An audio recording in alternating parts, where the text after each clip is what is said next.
ഞാൻ വരില്ല, ഞാൻ ഇവിടെ നിന്നോളാം. പിന്നെ കവിതയുടെ മട്ടുമാറി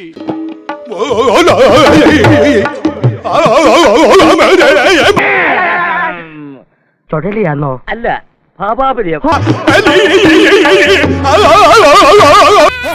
ഇതെന്നാ ജന്തുവാണ്? ഇതെന്നാ ഇങ്ങനെ കിടന്ന് കരയുന്ന?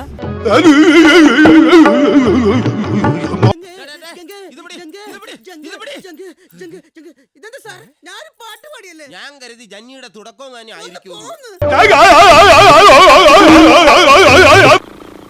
ഓ, നീ ഇതിനൊന്ന് കമത്തിയിട്, അല്ലെങ്കിൽ അവന്റെ അണ്ണാക്കി വല്ല പഞ്ഞോ തുണിയോ വല്ല തള്ളിക്കയറ്റ്.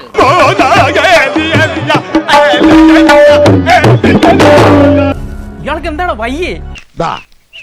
100 രൂപയുണ്ട്. ഇതെന്തിനാണെന്നറിയാവോ? എന്റെ പാട്ട് കേട്ട് മൈൻഡ് കുളിർത്തിട്ടായിരിക്കും സാർ. തെണ്ടി, ഇനി ഒരിക്കലും ഒരു പാട്ട് പാടാതിരിക്കാൻ വേണ്ടിയാ.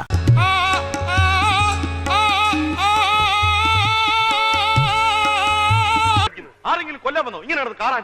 ഞാൻ വിചാരിച്ചത് പട്ടി ഓരിയിടുകയായിരുന്നു. എന്തിനാടാ ഇങ്ങനെ ഓരിയിടുന്നത്?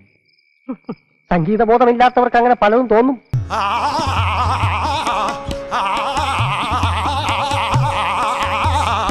ഇതെന്താ ആദ്യമുണ്ടായത്? ഒന്നുമില്ല. നിന്റെ അടുത്തല്ലേ മേല പാട്ട് പാടരുതെന്ന് ഞാൻ പറഞ്ഞത്. ഇനി തൊള്ള പറഞ്ഞ അണ്ണാക്കി പെയിന്റ് ഞാൻ കുറിക്കുഴിക്ക് പറഞ്ഞേക്കാം.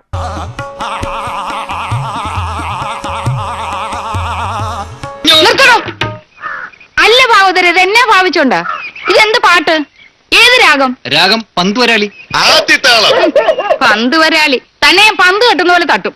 ഈ പാട്ടിന് ആള് പോവും തീർച്ചയാ. ശുദ്ധ കലയ്ക്ക് ഈ നാട്ടിൽ ഒരു വിലയില്ല അമ്മ. ഓ, ഒരു ശുദ്ധ കൊല. എന്നാ പിന്നെ വരാനുള്ളത് ഏതെങ്കിലും ഓട്ടോ പിടിച്ചു വരുമ്പോ ഞാൻ പോട്ടെ. ദൈവം കാക്കട്ടെ.